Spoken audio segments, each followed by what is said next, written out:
یا ایھا الذین آمنوا ادخلوا فی السلم کافہ،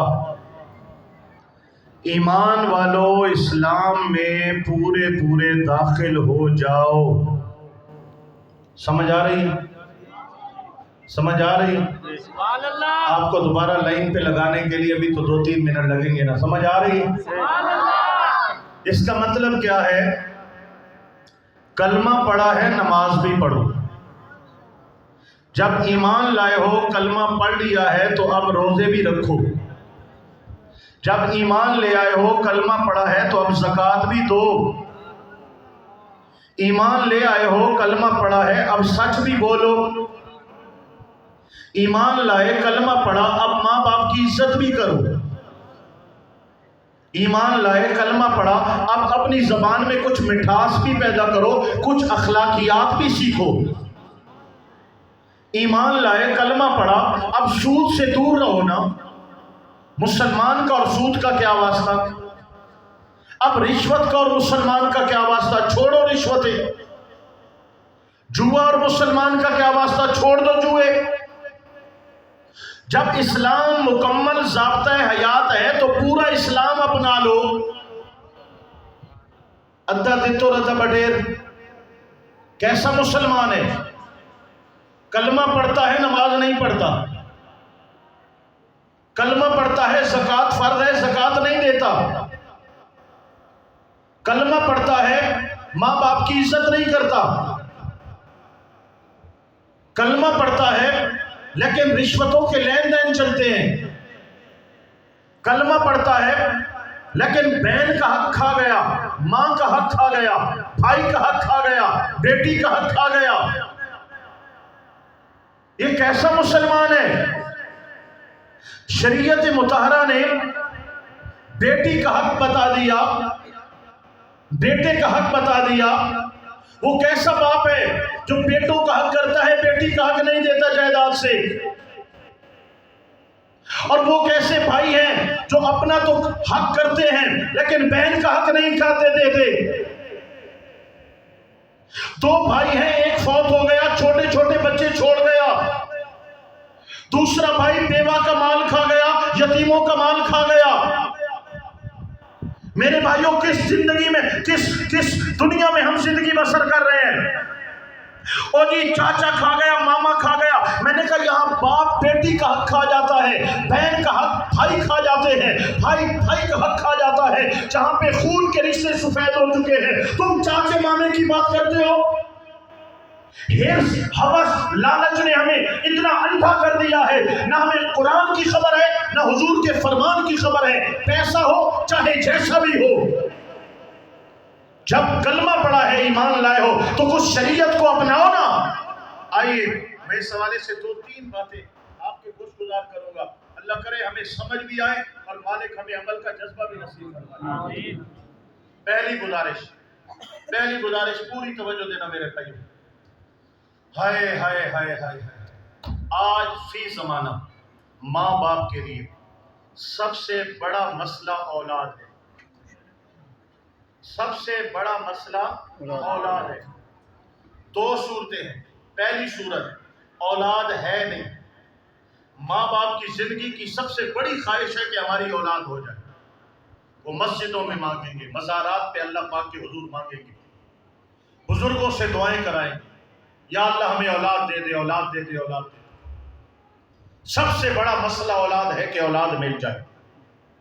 اور جن کو اللہ تعالیٰ نے اولاد دی، ان کو پڑھایا لکھایا، ان پہ خرچ کیا، ان کی تربیت کی۔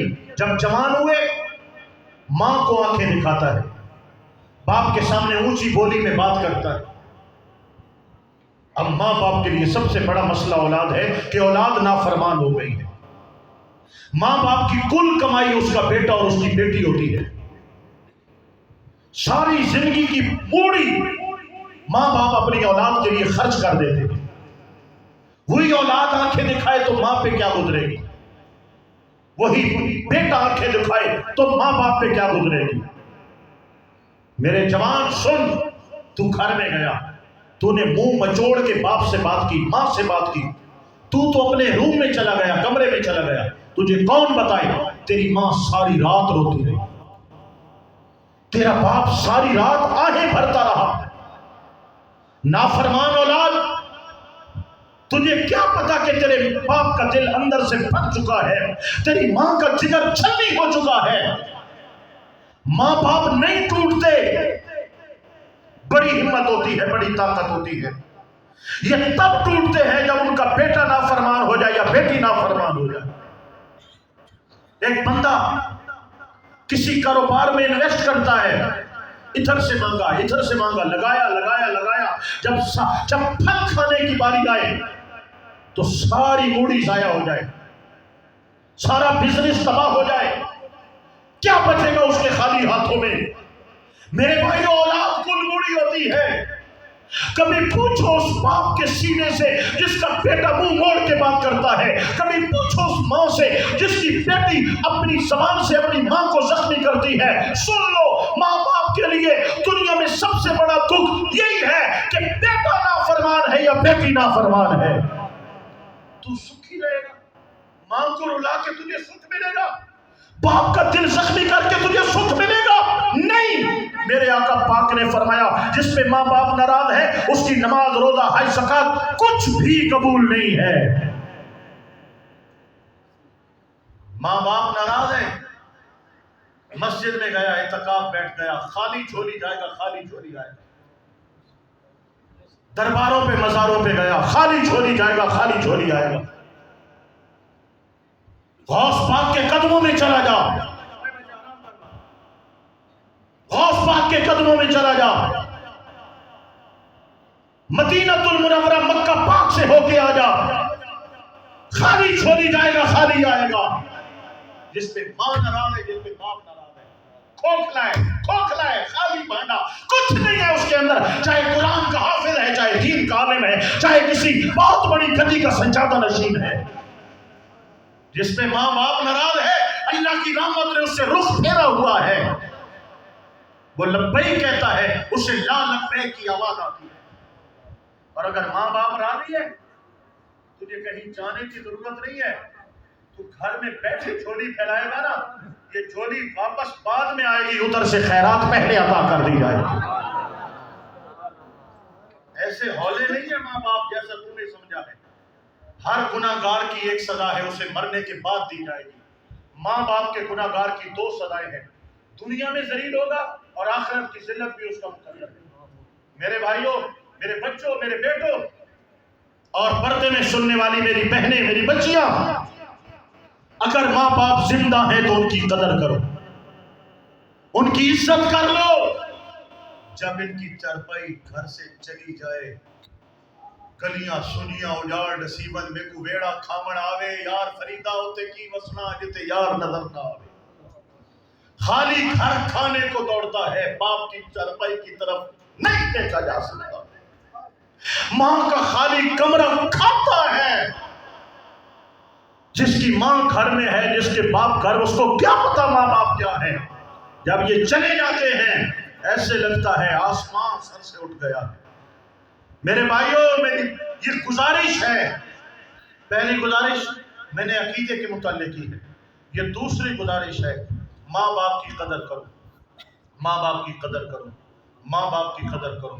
شاید آپ کو کوئی بعد میں سمجھائے نہ سمجھائے، آپ کو توبہ کا موقع ملے یا نہ ملے، اس کو میری آخری پیغام سمجھ لو کہ بس کوئی کہنے والا آخری دفعہ ہمیں ماں باپ کا درس دے رہا ہے۔ اگر ماں باپ کو ناراض کیا ہے، گھروں میں جاؤ، پاؤں پڑو، ہاتھ چومو، ان کو راضی کر لو، ورنہ سن لو، آج 25ویں رات ہے۔ کیا ہے؟ 25ویں رات۔ یہ شب قدر بھی آپ کو توقع ہوتی ہے یہ تاک راتوں میں، لیکن شب قدر میں اس بندے کی توبہ قبول نہیں ہوتی جس پہ ماں ناراض ہے، جس پہ باپ ناراض ہے۔ پہلے ان کو راضی کرنا ضروری ہے۔ تو یہ گزارش سن لو کہ ہر حال میں ماں باپ کو راضی کرو۔ اگلی بات، توجہ طلب، اللہ اکبر، کہاں سے لوں اور کہاں پہ اختتام کروں؟ پورا مسلمان، پورا معاشرہ ہی تباہ و برباد پڑا ہے۔ میں کیا بات کروں؟ میں سود پہ بولوں، میں رشوت پہ بولوں، میں جوئے پہ بولوں، میں بے حیائی پہ بولوں، میں بے پردگی پہ بولوں، میں فحاشی پہ بولوں، میں کس بات اور کس ٹاپک پہ بات کروں؟ پورا معاشرہ زخمی ہے۔ اے خاصان رسول، وقت دعا ہے، امت پہ تیری یاد کے جب وقت پڑا ہے، وہ دین جو بڑی شان سے نکلا تھا وطن سے، پردیس میں وہ آج غریب الغربا ہے، ہمارا حال بے حال ہو چکے ہیں۔ آئیے سنیے ایک اور گزارش میں آپ کی خدمت میں انتہائی ضروری گزارش پیش کر رہا ہوں، بڑی توجہ کے ساتھ سماعت کیجیے گا۔ میرے بھائیوں، اللہ کے رسول صلی اللہ علیہ وآلہ وسلم نے اتنا سخت جملہ اور کسی بات کے لیے نہیں فرمایا۔ سن لو، آپ جی بینکوں میں اکاؤنٹ کھلواتے ہیں، وہ کون سا اکاؤنٹ ہوتا ہے؟ Saving account. یہ سود ہے، بالکل سود ہے، میں واضح کہہ رہا ہوں سود ہے۔ جن لوگوں کے سیونگ اکاؤنٹس ہیں اور ان پر انٹرسٹ آتا ہے، ان کو نفع آتا ہے، وہ سود کھا رہے ہیں۔ ایک کرنٹ اکاؤنٹ ہوتا ہے، اس پہ نفع سود نہیں ہوتا، وہ جائز ہے۔ سیونگ اکاؤنٹ یہ سود اکاؤنٹ ہے، سودی اکاؤنٹ ہے۔ بیمہ پالیسیاں یہ سود ہے، چاہے کوئی اسلام کا نام لے کے کرے یا چاہے کوئی غیر اسلامی۔ بیمہ پالیسی، تکافل وغیرہ وغیرہ، یہ سارا سودی نظام چل رہا ہے۔ بات ذہن میں رکھو، پینشن ملی ہے 40 لاکھ روپیہ جمع کرا دی، ہر مہینے 50,000 1 لاکھ آتا ہے، وہ جی مزے سے الحمدللہ، اللہ کا فضل نہیں ہے، اللہ کا غضب ہے، تو سود کھا رہا ہے۔ کاروبار کرو، کمائی کرو، محنت کرو، یہ کیا سود خورے بن گئے؟ سود بہت بڑی لعنت ہے۔ بینکوں سے قرضے لینا یہ سود ہے، 10,000 لینا، 11,000 واپس کرنا، شناختی کارڈوں میں قرضے مل رہے ہیں۔ اگر 1,000 کے بدلے 1,001 روپیہ دینا پڑ جائے، یہ سود ہے۔ مسلمان مر جائے گا، سود نہیں کھائے گا۔ ہمارا سارا نظام ہی سود، ہمارا ملک کیوں تباہ ہوا ہے؟ ہم سود تلے دبے ہوئے، سود در سود، سود در سود، سود سر۔ دنیا کے سب سے بڑے سود خورے کا نام IMF ہے، جس نے ہمارے ملک کو تباہ و برباد کر دیا ہے۔ حضور نے اس کے لیے اس سے زیادہ سخت الفاظ میرے آقا پاک نے کہیں نہیں بولے۔ فرمایا جس نے سود کا ایک لقمہ کھایا، اس نے ماں کے ساتھ بدکاری کی، ماں کے ساتھ، اور جس نے ایسا کیا اس نے اللہ کے 7 نبیوں کو قتل کیا۔ اتنا بڑا گناہ ہے سود کا ایک لقمہ، اتنا بڑا گناہ ہے، اور قرآن نے بھی اس سے سخت الفاظ کہیں نہیں بولے۔ یا ایھا الذین آمنوا اتقوا اللہ، ایمان والو اللہ سے ڈرو، وذروا ما بقی من الربا، سود چھوڑ دو، ان کنتم مؤمنین، اگر تم مومن ہو، فإن لم تفعلوا، اگر تم نے سود نہیں چھوڑا، فاذنوا بحرب من اللہ ورسولہ، پھر اللہ رسول کے ساتھ جنگ ہے، تمہاری جنگ ہے، تم خدا رسول کے دشمن ہو، خدا رسول تمہارا دشمن ہے۔ پھر بھی مسلمان سود کھائے، خدا رسول کے خلاف جنگ کر کے تو جیت جائے گا؟ اگر دنیا میں 4 دن عیاشی کر بھی لی، ایک دن مرنا ہے، آخر موت، کر لے جو کرنا ہے، آخر موت۔ خدا کا خوف کرو مسلمانوں، ہم کہاں جا رہے ہیں؟ برکت کس میں ہے؟ قرآن کہتا ہے سود میں برکت نہیں ہے، سود میں نقصان ہے، برکت صدقے میں ہے، خیرات میں ہے، زکوٰۃ میں۔ صدقات خیرات کی طرف ہم آنے کو تیار نہیں ہیں، اور سود کے اندر ہم اپنے ہاتھ پاؤں لتھیڑ چکے ہیں، اپنی آخرت کو تباہ و برباد کر چکے ہیں۔ میں وہی کہہ رہا ہوں نا، میں کہاں سے اٹھاؤں اور کہاں پہ ختم کروں؟ آئیے ایک اور گزارش میں آپ کی بارگاہ میں کرتے ہوئے اپنی گفتگو کو ختم کر رہا ہوں۔ رمضان کا مہینہ، رمضان کا مہینہ جو پورا سال مسیح میں نہیں آیا، وہ بھی آ گیا۔ جمعۃ الوداع جو پورا سال نہیں آیا، وہ بھی مسجد میں آ گیا۔ ختم کی پہلی رات 5 صفحے، 5ویں رات 4 صفحے، 10 دن گزرے 2 صفحے رہ گئی، او ہوا پہلے آئی ادود یا دود، ہاں جناب، وہ ادود یا دود، بس 5ویں رات آئی، بس ساری مسجد بھر گئی۔ اور بھائی باقی کہاں چلے جاتے ہو؟ باقی دنوں میں کہاں چلے جاتے ہو؟ جمعۃ الوداع پہ مسجد میں جگہ کم ہو جاتی ہے، باقی نمازوں پہ کہاں ہوتے ہو؟ مسلمان نے نماز پڑھنا چھوڑ دی ہے، مرد ہے یا عورت ہے، بے نمازوں کی اکثریت ہے۔ 1% مسلمان نمازی ہیں، یہ بھی میں بڑی بات کہہ رہا ہوں، بڑی بات۔ ہماری اکثریت بے نماز ہے۔ قرآن مقدس میں 700 مرتبہ نماز کا ذکر ہے۔ نماز اتنی اہم چیز ہے۔ نبی کریم علیہ السلام کی سب سے زیادہ حدیث ہے نماز کے متعلق۔ نماز اتنی اہم چیز ہے، جس نے نماز کو چھوڑا اس نے کفر کیا۔ یہ حضور نبی پاک علیہ السلام نے نماز کے متعلق فرمایا۔ اس پہ علماء کی اپنی بحثیں ہیں، اتنا سخت حکم حضور نے نماز کے لیے دیا ہے۔ نبی کریم صلی اللہ علیہ وسلم نے فرمایا بے نماز قیامت میں حامان، شداد، قارون کے ساتھ کھڑا کیا جائے گا۔ بے نماز حضور کی امت میں نہیں آئے گا۔ بے نماز کوئی انسان ہے، خنزیر بھی کہتا ہے کہ مولا شکر ہے اتنا غلیظ بنا دیا ہے، بے نماز انسان نہیں بنائے۔ پتھر ہے آپ کا دل کہ اگر آپ بے نماز ہیں آپ پہ اثر کیوں نہیں ہوتا؟ مسلمان کلمہ پڑھنے کے بعد پہلا فرض نماز ہے۔ ادخلوا فی السلم کافہ، ایمان والو اسلام میں پورے آؤ، تو پہلی سیڑھی تو نماز ہے۔ نماز نہیں پڑھے ہم کیسے مسلمان ہیں؟ حضور آقا پاک علیہ السلام نے مسلمان اور کافر میں فرق کیا بتایا؟ بولو آپ بولو۔ نماز ہے۔ کافر نماز پڑھتا نہیں ہے، مسلمان نماز قضا کرتا نہیں ہے۔ ہم نماز نہیں پڑھتے، ہم کیسے مسلمان ہیں؟ قیامت کے دن پہلا سوال نماز ہے۔ یہ حضور کا ارشاد ہے، نماز ہے تو جنت، نماز نہیں ہے تو جا جہنم میں۔ ایسے تماشا لگایا ہوا ہے ہم لوگوں نے، نعرہ لگاؤ اور جنت میں چلے جاؤ، جنت کی ٹکٹیں بانٹ رہے ہیں۔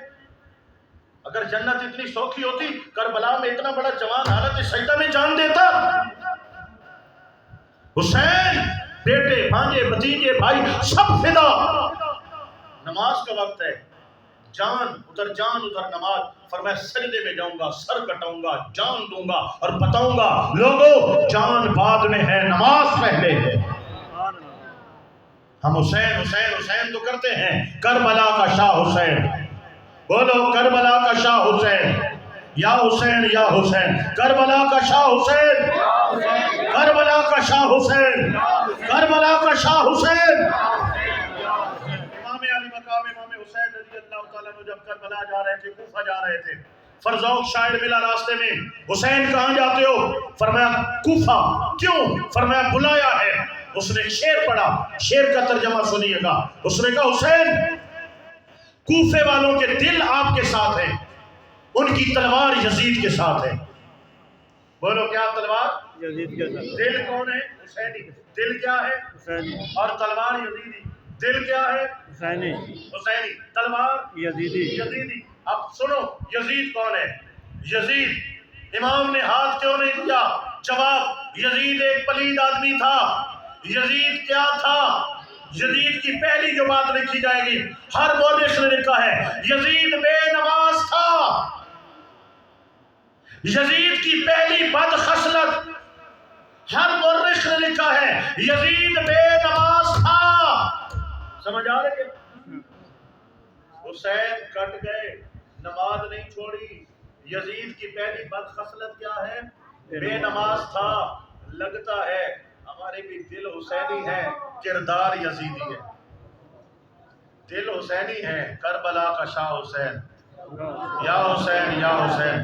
فجر میں نہیں آئیں گے، ظہر میں نہیں نظر آئیں گے، دکان چلتی رہے گی، مسجد میں نہیں جائیں گے، موبائل چلتا رہے گا، نماز نہیں پڑھیں گے، ٹیلی ویژن کی سکرین پہ بیٹھے رہیں گے، نماز نہیں پڑھیں گے، ہماری مائیں بہنیں بچیاں دنیا کا ہر کام کریں گی، ہر آل فال میں ہمارا نوجوان مست رہے گا، مصلی میں نہیں آئیں گے، سجدے نہیں کریں گے۔ اور حسین کو ماننے والوں سن لو، میرا حسین کٹ گیا ہے، نماز نہیں چھوڑی ہے، اور سیدہ کائنات خاتون جنت فاطمہ الزہرا کی کنیزائیں، میری مائیں، میری بہنیں، میری بیٹیاں سن لو، میرے نبی کی لاڈلی سیدہ طیبہ عابدہ زاہدہ خاتون جنت فاطمہ الزہرا عشاء کے بعد سجدہ کرتی ہے، فجر ہو جاتی ہے، فجر کی اذان کانوں میں پڑتی ہے، حضرت سیدہ کائنات سر اٹھاتی ہے، مولا اتنی چھوٹی رات بنائی ہے، محمد کی بیٹی کا ایک سجدہ بھی پورا نہیں ہوا ہے۔ اللہ یا رسول اللہ۔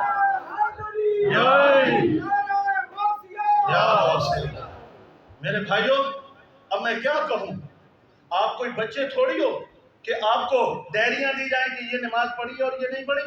آپ بچے چھوڑے ہو، کہ آپ کو کہا جائے کہ جو ایک نماز نہیں پڑھے گا اس کو 5 ڈنڈے لگیں گے؟ آپ بچے تھوڑے ہو کہ آپ کو لالچ دی جائے کہ نماز پڑھو گے تو ٹافیاں ملیں گی. ہم عقل مند، سمجھدار، عاقل، بالغ، پڑھے لکھے لوگ ہیں. ہمیں پتہ ہے نفع کیا ہے، نقصان کیا ہے. لوگوں، سب سے بڑا نفع یہ ہے کہ بندہ دنیا سے جائے 5 وقت کا نمازی ہو کے جائے، اور سب سے بڑا نقصان یہ ہے کہ دنیا سے جائے دولت ہو، عزت ہو، شہرت ہو، اولاد ہو، مکان ہو، کوٹھی ہو، نماز نہ ہو. وہ بدبخت بندہ ہے. تو آؤ، آج 25ویں شب ماہ رمضان شب قدر ہے. وعدہ کر کے جاؤ کہ جو ہو گیا سو ہو گیا. آج کے بعد ہم حسینی ہیں، حسینی رہیں گے. کردار بھی حسینی ہے، ہمارا دل بھی حسینی ہے. ہم مرتے دم تک نماز پڑھتے رہیں گے. ہاتھ اٹھائیں، نماز پڑھیں گے انشاءاللہ. اونچے بولے نماز پڑھیں گے، اونچے بولے نماز پڑھیں گے. مر جائیں گے، ہماری نماز قضا نہیں ہوگی. یہ اسلام ہے.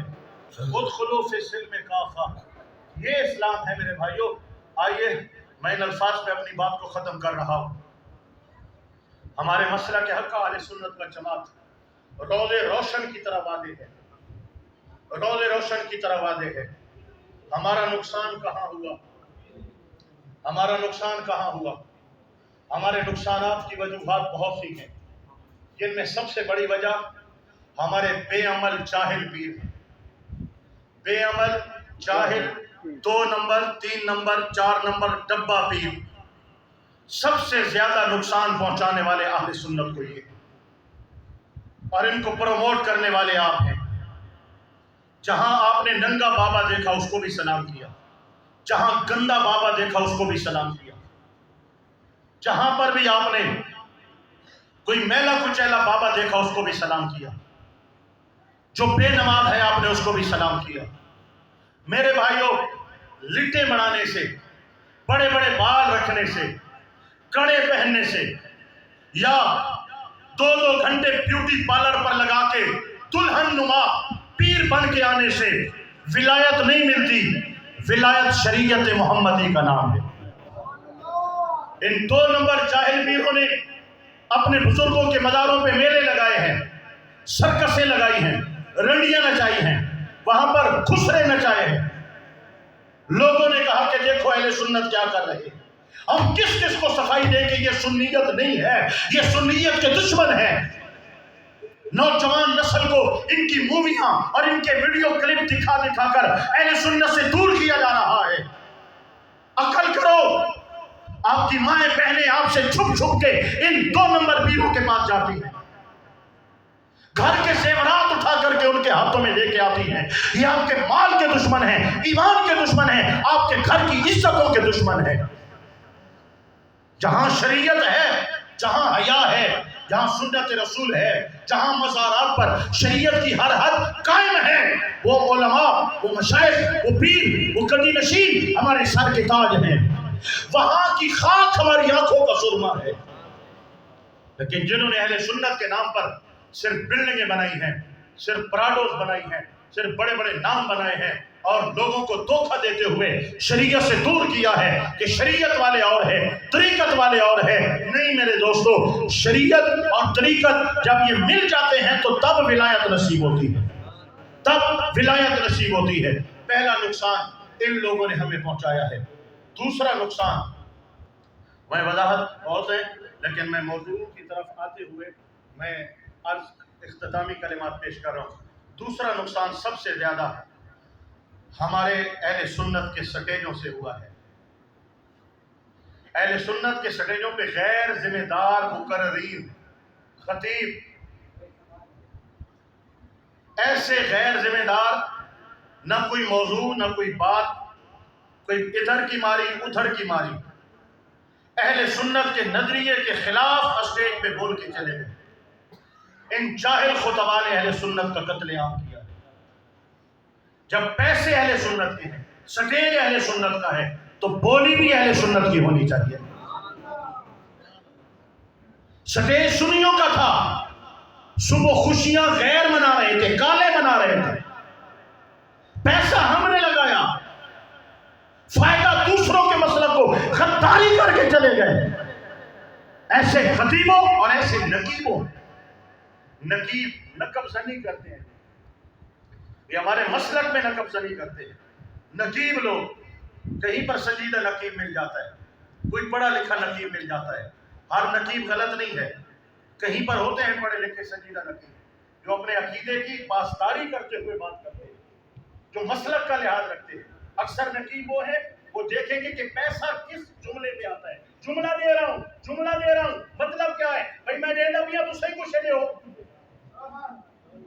جملہ بیچ رہا ہوں اور بھائی کو جیبا چھات مارو، یہ ان کا مقصد ہوتا ہے نقیبوں کا۔ 10 منٹ نعت خوان کے، 20 منٹ نقیب کے، 5 منٹ نعت خوان کے، پھر آدھا گھنٹہ نقیب کا، پھر جناب 10 منٹ نعت خوان کے، پھر نقیب، پھر خطیب کے لیے آدھا گھنٹہ بچا۔ ہاں جناب والا اب تو ٹائم کم ہے جناب، محفل کا ختم ہونے والا، لنگر کا انتظام، خطیب جو اصل کام ہے وہ خطاب ہے وہ رہ گیا۔ ان نقیبوں نے ایسے نقب لگائے ہیں اہل سنت والجماعت کے سٹیجوں پہ، 2 گھنٹے غیروں کی بولی بولتے ہیں تاکہ نوٹ آتے رہیں، اور لوگ وہ کیا کرتے ہیں، وہ محفل میں آئے بیٹھے ہوتے ہیں کہ جب ہماری بات ہوگی تو ہم پیسے ڈالیں، اٹھیا سن، کیونکہ اب ان کی بولی چل رہی ہے، وہ آئیں گے پیسے ڈالیں گے، پھر نقیب جوش میں آ جائے گا، جلال میں آ جائے گا، ان کی بولی بولتا رہے گا۔ اس کے بعد سب سے زیادہ تباہی ہماری نعت خوانوں نے کی ہے۔ نوٹ خور نعت خوان، داڑھی نہیں ہے، حضور کا ثنا خوان بن گئے۔ جو نبی کی سنت چہرے پہ گوارا نہیں کرتا وہ نبی کا عاشق کیسے ہو سکتا ہے؟ بولے۔ پہلی بات، حضور کی سنت چہرے پہ نہیں ہے وہ نعت خوان کیسا ہے؟ دوسری بات، جو نماز پڑھتا نہیں ہے، ایک نماز بھی نہیں پڑھتا، وہ حضور کا ثنا خوان کیسے ہو سکتا ہے؟ تیسری بات، جن کی نجی محفل بیہودہ گالیاں، جھوٹ، مزاح اور غلط الفاظ جن کی زبان سے نکلتا ہے، وہ کیسے حضور کے منبر پہ کھڑے ہو کے حضور کی ثنا خوانی کر سکتا ہے؟